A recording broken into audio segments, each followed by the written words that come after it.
Students, आज हम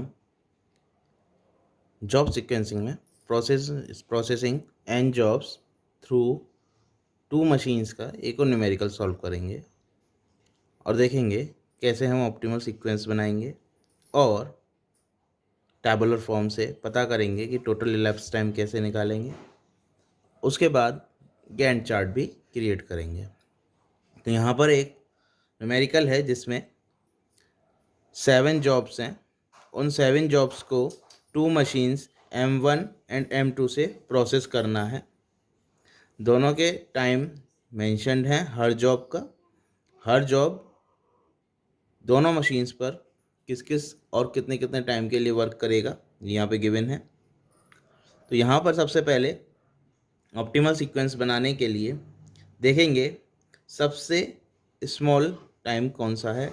तो देखा सबसे स्मॉल टाइम यहाँ पर हमारे पास 1 है। 1 इज़ द स्मॉलेस्ट टाइम। तो यहाँ पर देखा ये टाइम मशीन M2 पर है। हमेशा हमने कहा कि जब प्रोसेसिंग यहाँ पर नहीं लिखी हुई कि किस ऑर्डर में प्रोसेस होनी है तब हम M1 M2 मान लेंगे, मतलब फर्स्ट मशीन पहले सेकंड मशीन बाद में। तो M1 M2, तो M1 जब प्रोसेसिंग में M1 पहले है तो इसका मतलब ऑप्टिमल सीक्वेंस में लेफ़्ट साइड से M1 होगा और राइट साइड पर M2 होगा। अब ये सबसे छोटा वर्क डन जो जॉब है, जॉब 6 है। सबसे छोटा टाइम जो है वो M2 का है, स्मॉलेस्ट टाइम M2 का है। इसलिए सबसे पहले प्रोसेस तो 6 मशीन होगी, लेकिन किधर से? लेफ्ट हैंड साइड से, मतलब सबसे लास्ट में ये प्रोसेस होगी। तो 6 मशीन लास्ट में आएगी। तो हमने यहाँ पर इसको कट ऑफ कर दिया। इसके बाद नेक्स्ट मशीन कौन सी होगी? नेक्स्ट मशीन या हाँ, नेक्स्ट जॉब कौन सा होगा जो प्रोसेस हमको देखना होगा। तो सबसे छोटा टाइम फिर देखा, तो यहाँ सबसे छोटा टाइम अब 3 मिलता है, लेकिन 3 2 पोजीशंस पर है, M1 है और M2 पर है। तो इसके लिए क्या करना होगा, जो M1 पर है उसको फर्स्ट लगाना होगा from right left hand side, और जो M2 पर है उसको राइट हैंड साइड से लगाएंगे। तो यहाँ पर 7 आ जाएगा इस तरीके से। नेक्स्ट, अब सबसे छोटा टाइम 6 है जो कि दोनों पर है, इसीलिए हम इसको फर्स्ट मशीन की तरफ से लगाएंगे। यहाँ पर 4 आ जाएगा। नेक्स्ट, अब सबसे छोटा 10 है। अब 10 हम देखेंगे 3 पोजीशंस पर हमको मिलता है। एक मिल रहा है 5 पर जो कि M1 में है, और 2 पोजीशंस मिल रही हैं M2 में, सेकंड और थर्ड पोजीशन पर। तब हम सबसे पहले फर्स्ट मशीन का देखते हैं 5th पर। यहाँ कोई भी टाई नहीं है, इसलिए हम क्या करेंगे, इसको हम पहले प्रोसेस करा देते हैं मशीन M1 की तरफ से 5। नाउ सेकंड और थर्ड जॉब में देखेंगे। तो सेकंड और थर्ड जॉब में जब हम देखते हैं तो देखा कि सेकंड का जो टाइम है M1 में वो कम है, और थर्ड जॉब का टाइम 15 है। तो यहाँ पर जो 15 वाला है वो तो बाद में प्रोसेस होगा, और 12 वाला पहले प्रोसेस हो जाएगा। In this way we have found our optimal sequence. इस तरह से हमें अपना ऑप्टिमल सीक्वेंस मिल गया। अब क्या करें, अब हम ये करेंगे यहाँ पे कि अब इसका हमें टैबुलर फॉर्म में इसको प्रोसेस करवाएंगे जॉब को, और पता करेंगे कि टोटल इलैप्स टाइम क्या आएगा। तो यहाँ पर सबसे पहले क्या किया, ऑर्डर लिखा 1। ऑर्डर लिखने के बाद क्या करना है,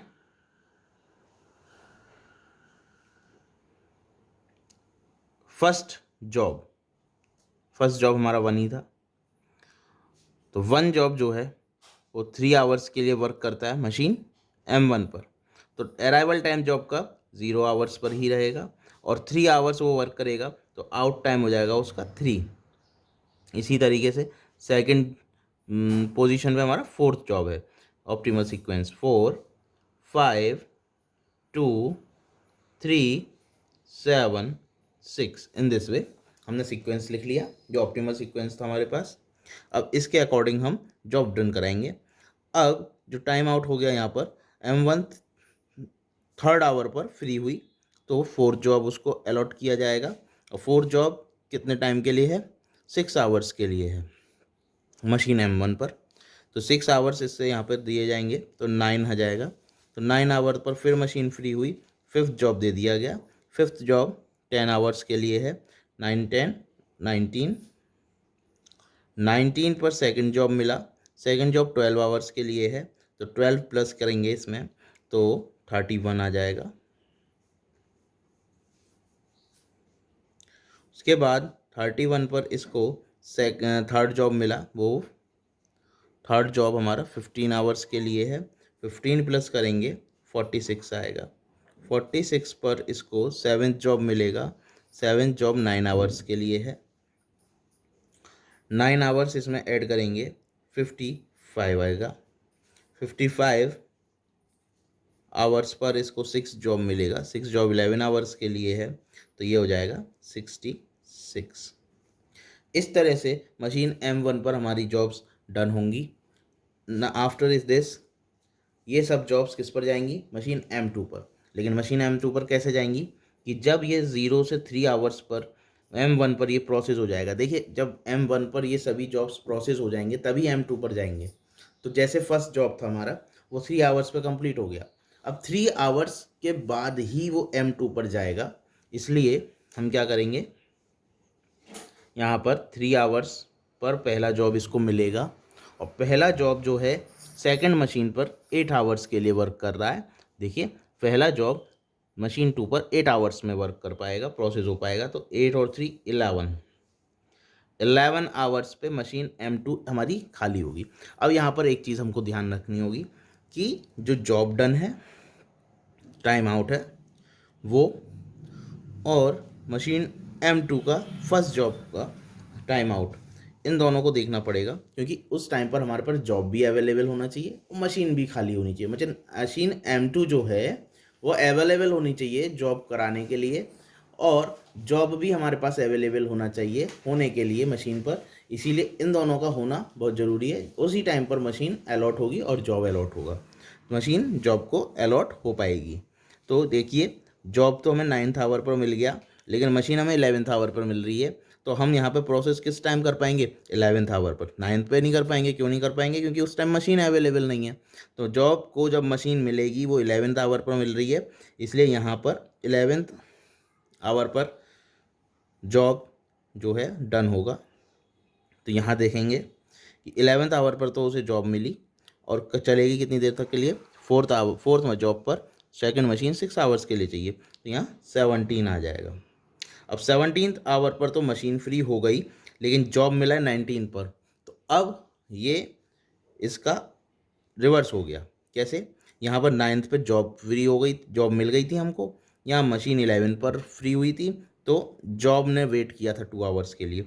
लेकिन यहाँ पर क्या होगा, 17th आवर पर मशीन तो फ्री हो गई लेकिन जॉब उसको 19th आवर पर मिल रहा है। तो इसका मतलब मशीन को अब वेट करना पड़ेगा 2 आवर्स के लिए जब उसको ये जॉब मिलेगा। जब जॉब मिला 19th आवर पर तब उसको हमने देखा कि 5th जॉब जो है सेकंड मशीन पर 12 आवर के लिए है। तो 12 आवर प्लस करेंगे तो 31 आ जाएगा।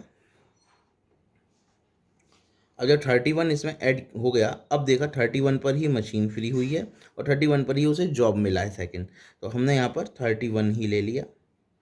अब 31th आवर पर दोनों चीज़ अवेलेबल हैं। तो सेकंड जॉब देखा हमने वो 10 आवर के लिए है तो 10 आवर 41 पर। अब यहाँ देखिए मशीन 41 पर फ्री हो गई 41th आवर पर, लेकिन जो जॉब है वो उसे 46 पर मिल रहा है। इसका मतलब 46 पर उसे जॉब अलॉट होगा मशीन को। 46 आवर पर जब अलॉट हुआ, अब देखा थर्ड जॉब जो है सेकंड मशीन पर 10 आवर्स के लिए तो 56 पर फ्री होगी। अब 56 पर फ्री हुई, यहाँ पर 55 पर जॉब मिल गया, दैट मीन्स 56 पर ही उसे जॉब दूसरा मिल जाएगा। 7th जॉब देखा सेकंड मशीन पर 3 आवर्स के लिए है, 7th जॉब सेकंड मशीन पर 3 आवर्स के लिए तो 56 प्लस 3 59। अब 59 आवर्स और यहाँ पर 66 पर उसे जॉब मिलेगा, तो 66 उसे यहाँ मिलेगा, और जो सिक्स जॉब है वो 1 आवर के लिए है, तो 66 + 1 67, तो टोटल elapsed टाइम जो होगा वो 67 रहेगा। तो हमने यहाँ पर देखा कि किस तरीके से मशीन ने वर्क अलॉट हुए दोनों पर, और किस तरह से दोनों ने प्रोसेस किया। अब टोटल इलेप्स टाइम की बात अगर हम करते हैं, तो टोटल इलेप्स टाइम यहाँ पर कितना होगा, टोटल इलेप्स टाइम 67 आवर्स होगा, क्योंकि जॉब डन जो हुआ है वो टोटल जॉब जो डन हुए हैं वो 67 आवर्स पर हुए हैं। नाउ अब हम कैलकुलेट करेंगे idol time for M2। M2 मतलब मशीन M2 के लिए, मशीन सेकंड के लिए अब हम क्या करेंगे, आइडल टाइम निकालेंगे। पहले तो यहाँ पर ये देखा कि जो मशीन थी पहले 3 घंटे के लिए खाली रही, तो सबसे पहला आइडल टाइम यहाँ पर 3 आवर्स का रहेगा। ये पहला जॉब उसको 3rd आवर पर मिला है। अब फर्स्ट मशीन पर आइडल टाइम 3 आवर्स का हुआ।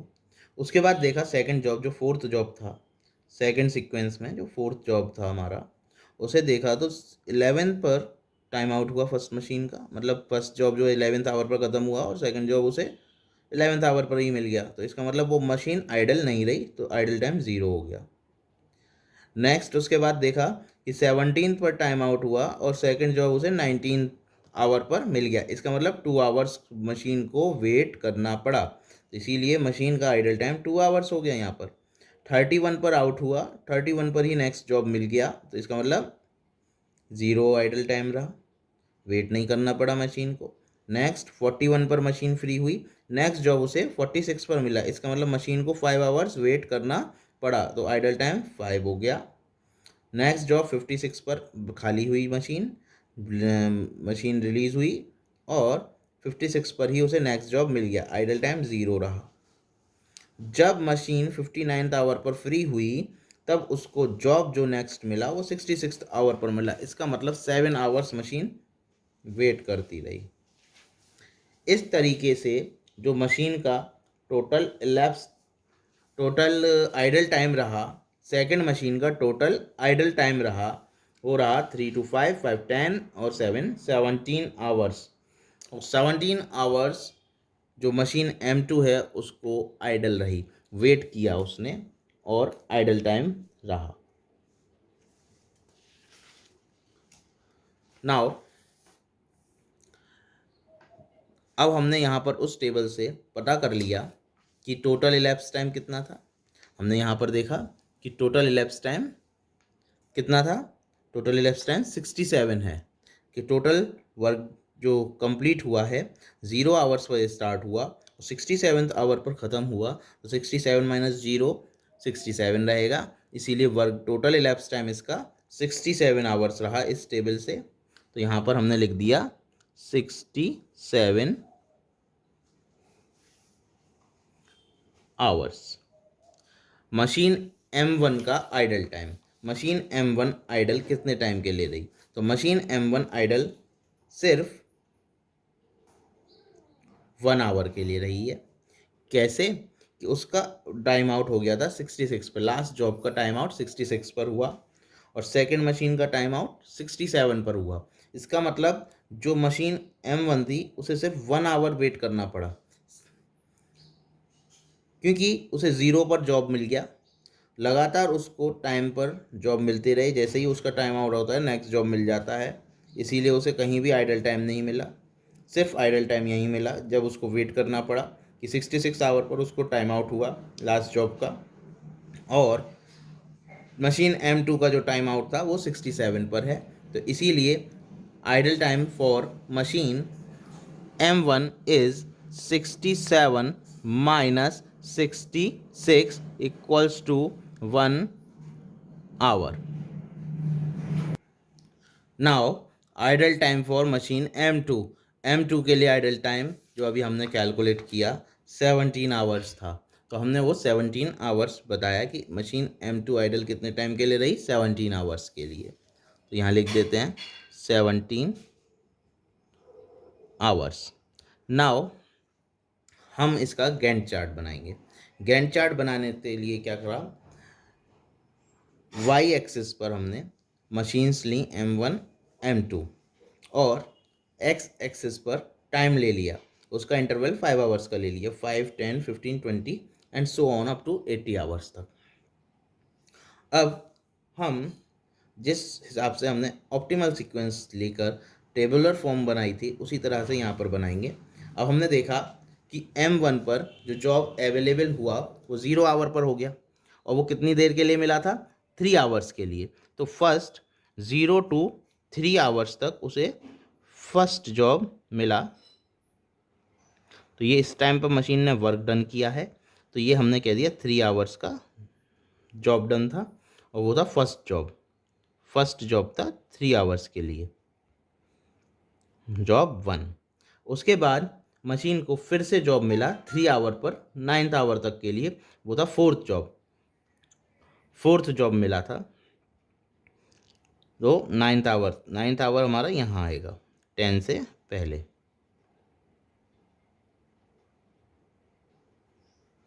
ये से सेकंड जॉब मिल गया, सेकंड था हमारा फोर्थ जॉब और ये था 6 आवर्स के लिए।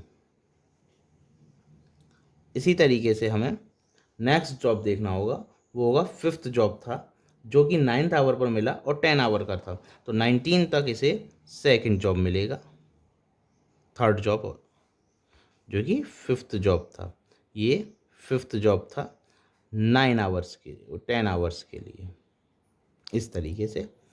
उसके बाद उसको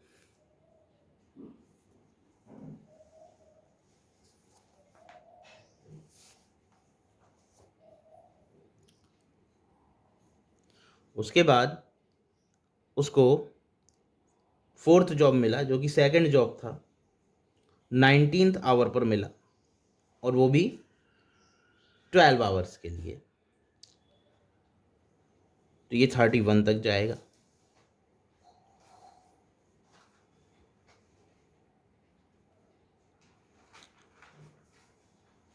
second job for 12 hours. Next इसके बाद इसको 31 पर थर्ड जॉब मिलता है जो कि ऑप्टिमल सीक्वेंस में थर्ड जॉब है। 31 आवर्स से उसे 15 आवर्स के लिए 46 आवर तक जाता है।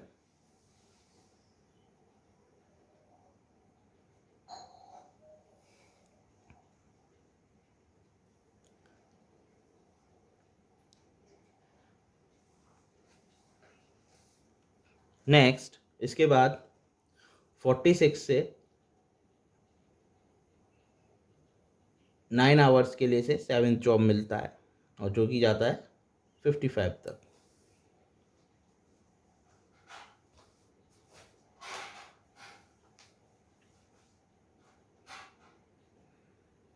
नेक्स्ट 11 आवर्स के लिए से 6 जॉब मिलता है, हो जाता है 66 तक।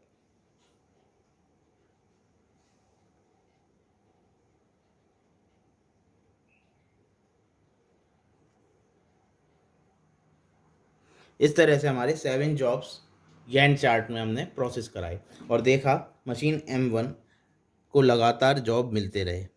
अब मशीन M2 पर आते हैं। मशीन M2 को पहला ही जॉब थर्ड आवर पर मिलता है, तो इसका मतलब पहले 3 घंटे वो आइडल रही। तो हमने क्या करा, उसे पहला जॉब थर्ड आवर पर मिला, यहाँ मिला इसे। इसका मतलब इस टाइमिंग में मशीन ब्लैंक रही, तो हम इसको इस तरीके से शो कर देते हैं कि इसका मतलब है ये मशीन ब्लैंक थी, इस टाइम पर उसे कट कर दिया, आइडल थी। तो 3 आवर्स के लिए वो आइडल रही। उसके बाद उसे फर्स्ट जॉब मिला और फर्स्ट जॉब की जो टाइमिंग थी उसकी 8 आवर्स की थी। 11th आवर तक उस जॉब को उसने किया।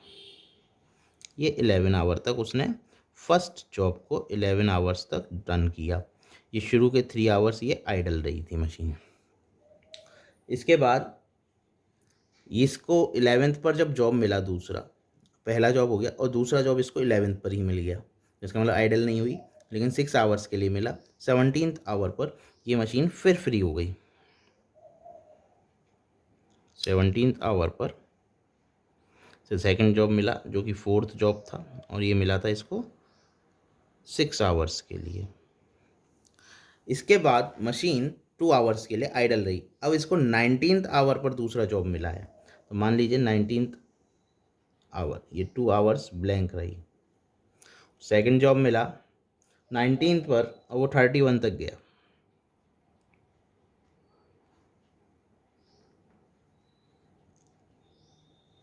फिफ्थ जॉब है, फिफ्थ जॉब इसको 12 आवर के लिए मिला है। इस तरीके से नेक्स्ट 31 से फिर इसको 10 आवर्स के लिए सेकंड जॉब मिला है और वो भी 41 तक जाता है। इसका मतलब ब्लैंक टाइम नहीं रहा, आइडल टाइम नहीं रहा, 41 तक इसको सेकंड जॉब मिला 10 आवर्स के लिए, कोई ब्लैंक टाइम नहीं आया। 41 के बाद इसको 46 पर नेक्स्ट जॉब मिलता है। इसका मतलब 5 आवर ब्लैंक हैं इसके, आइडल रहे। इस टाइम में ये जॉब मशीन आइडल रही कितने 6 आवर्स और 5 आवर्स के लिए, तो 5 आवर्स ये आइडल रही। और फिर इसको जो जॉब मिला वो 10 आवर्स के लिए मिला, वो भी थर्ड जॉब। तो 46 और 10 56 तक इसको ये जॉब मिला।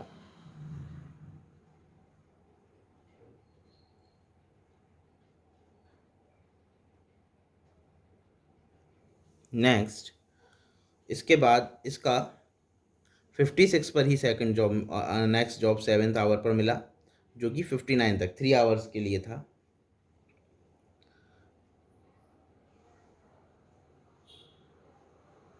ये जॉब था 7th 3 आवर्स के लिए। इसके बाद ये मशीन 66 तक आइडल रहती है और इसे आइडल रहने पर ये कितने टाइम के लिए रही 7 आवर्स के लिए। 7 आवर्स का आइडल टाइम था इसके पास। उसके बाद ये मशीन 1 आवर वर्क करती है 67 पर, इसका जॉब फिनिश हो जाता है। 1 आवर के लिए ये 6 जॉब करती है 1 आवर। इस 1 आवर के लिए ये मशीन आइडल हो जाती है 1 आवर। तो this is the Gantt chart. It is हमने जो ट्रैबुलर फॉर्म बनाया था उसको रिप्रेजेंट कर दिया ग्राफिकली या ग्राफ से, तो उसको हमने बोल दिया गैंट चार्ट। देखिए ये रही इसकी tabular form, this is the tabular form कि फर्स्ट जॉब 0 आवर्स पे मिली, थर्ड आवर पर उसका वर्क डन हुआ, थर्ड आवर पर सेकंड मशीन को मिलता है वही जॉब और 11th आवर पर वो रिलीज़ हो जाती है। तो इसका मतलब 3 आवर्स का इसको आइडल टाइम मिला मशीन M2 को। तो देखिए फर्स्ट जॉब फर्स्ट मशीन को 0 आवर पर मिलता है, थर्ड आवर पर उसका वर्क डन हो जाता है, थर्ड आवर पर वो सेकंड मशीन पर जाती है और 8 आवर तक उस पर वर्क होता है और वो 11th पर रिलीज़ हो जाती है। तो इस तरीके से हमने गैंट चार्ट क्रिएट किया। 3 आवर्स के लिए इसका आइडल टाइम हो गया। तो हमने देखा था मशीन M2 जो थी, मशीन M2 हमारी 4th पोजीशन पर आइडल थी। पहला 3 आवर्स, 2 आवर्स, 5 आवर्स, 7 आवर्स। तो आप देखिए यहाँ पर 3 आवर्स, 2 आवर्स, 5 आवर्स, 7 आवर्स, वही 4 टाइम मशीन आइडल हुई है। टोटल आइडल टाइम यहाँ पर भी 17 का होगा। 3 to 5 10 17 का idle time for machine M2 and 1 hour idle time for machine M1। Total elapsed time 67, ये 67 पर ख़त्म हुआ है। तो ये थी इसका graphical representation of tabular form in job sequencing.